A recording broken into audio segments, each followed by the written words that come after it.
कोई भी वस्तु है, कोई भी व्यक्ति है, कोई भी परिस्थिति है, स्वयं में उसका कोई मूल्य नहीं रहता है। मूल्य हम देते हैं। जैसे मान लीजिए हम और आप, जी आप लोग जो सुन रहे हैं, हम और आप, आपने हमारे प्रवचन सुने, आपको लगता होगा कि अच्छा बोलते हैं या जो भी आपको लगता है। अगर आपको लगता है कि हमारी और आपकी मैत्री होनी चाहिए, हमारा आपका एक मधुर संपर्क होना चाहिए, यह मेरे कारण नहीं हो रहा है। आपके अंदर कुछ गुण हैं, जो गुण मुझ में आपको दिखाई दे रहे हैं। संसार तो एक आईने की तरह है। आप जैसा हैं संसार आपको वैसा ही दिखाई देगा और आप जिस तरह के हैं, उसी तरह के लोगों को आप ढूँढ निकालेंगे, उसी तरह की चीज़ों को आप ढूँढ निकालेंगे। मुझे कभी अगर कोई कीमती चीज़ देते हैं मेरे मित्र हैं, मेरे जो दोस्त हैं, उनको मन करता है कि कभी कुछ दें। हमसे तो व्यवहार ही नहीं होता है। अभी मेरे मित्र ने फाउंटेन पेन के लिए इंक दिया, वो विदेशी इंक है, दाम थोड़ा अधिक है।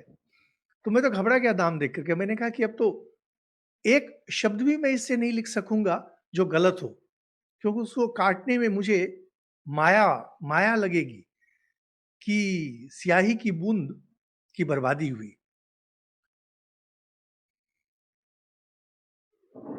क्योंकि कीमती वस्तु का मैं उपयोग ही नहीं कर सकूँगा, मेरे स्वभाव में ही नहीं है। लेकिन देखिए इतने सारे बाबा जी हैं, वो करोड़ों रुपए की गाड़ी में ही घूमते हैं। हमसे तो बैठा ही नहीं जाएगा। संसार एक बहुत बड़ा दर्पण है और कुछ नहीं है। और जब किसी चीज़ को हम लोग देखते हैं, हमारे अंदर हमारे अंदर का जो भाव है, वह निकलता है और जाकर के उससे जुड़ जे जाता है।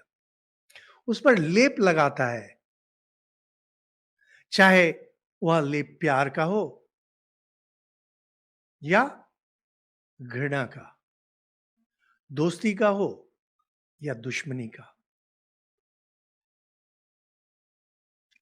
आप अगर किसी को प्यार करते हैं, विशेषता उस व्यक्ति में नहीं है, विशेषता आप में है। आप उसमें कुछ देख रहे हैं, जो आपसे निकलकर वहां तक जाकर के उसमें लेप लगा देता है। अंग्रेजी में बहुत प्रसिद्ध कहावत है, man is known by the company he keeps. अब अंग्रेज लोग तो इन बातों को समझ नहीं सकेंगे, जो तत्व हैं वेदांत के, उन्हें तो नहीं बात समझ में आएगी। लेकिन हम लोग जानते हैं ऐसा क्यों होता है। हम लोग क्यों अपने ही अनुकूल लोगों को ढूंढ निकालते हैं, क्यों? क्योंकि विश्व एक दर्पण मात्र है। जिसे आप प्यार करते हैं, जिसे आप चाहते हैं, वह आपका ही प्रतिरूप है। और जब अपना प्रतिरूप मिलता है, बच्चे जैसे खिलौने को देख के मुग्ध हो जाते हैं, खिलौने से जुड़ जाते हैं और कुछ दिन बाद उब जाते हैं। तो ये जुड़ने वाला हिस्सा यह बहुत महत्वपूर्ण है। जुड़ना पड़ता है। जब कोई नया काम आप लेते हैं, आपको थोड़ा अधिक उसको करना पड़ेगा। कोई नई आदत बनाते हैं, उसे थोड़ा अधिक करना पड़ेगा। किसी को मित्र बनाते हैं, उसके पास-पास आपको थोड़ा अधिक रहना पड़ेगा। नहीं तो बंधन नहीं बनता है, क्योंकि विशेषता उस व्यक्ति में नहीं है, या आपकी विशेषता है, जो वहां तक जाकर उसमें वो लेप लगा करके, जैसे चुंबक जब लोहे को खींचता है अपनी ओर आकर्षित करता है, लोहे में कोई गुण नहीं है। चुंबक अपनी शक्ति फैला रहा होता है, लोहे को प्रभावित करता है। लोहे में एक क्षणिक चुंबकत्व आ जाता है, फिर उसको खींच लेता है। लेकिन एल्युमिनियम है, तांबा है, इस सब में चुंबक का प्रभाव नहीं पड़ता है। जब आप किसी को प्यार करते हैं, किसी से दोस्ती करते हैं, इसी कारण से करते हैं।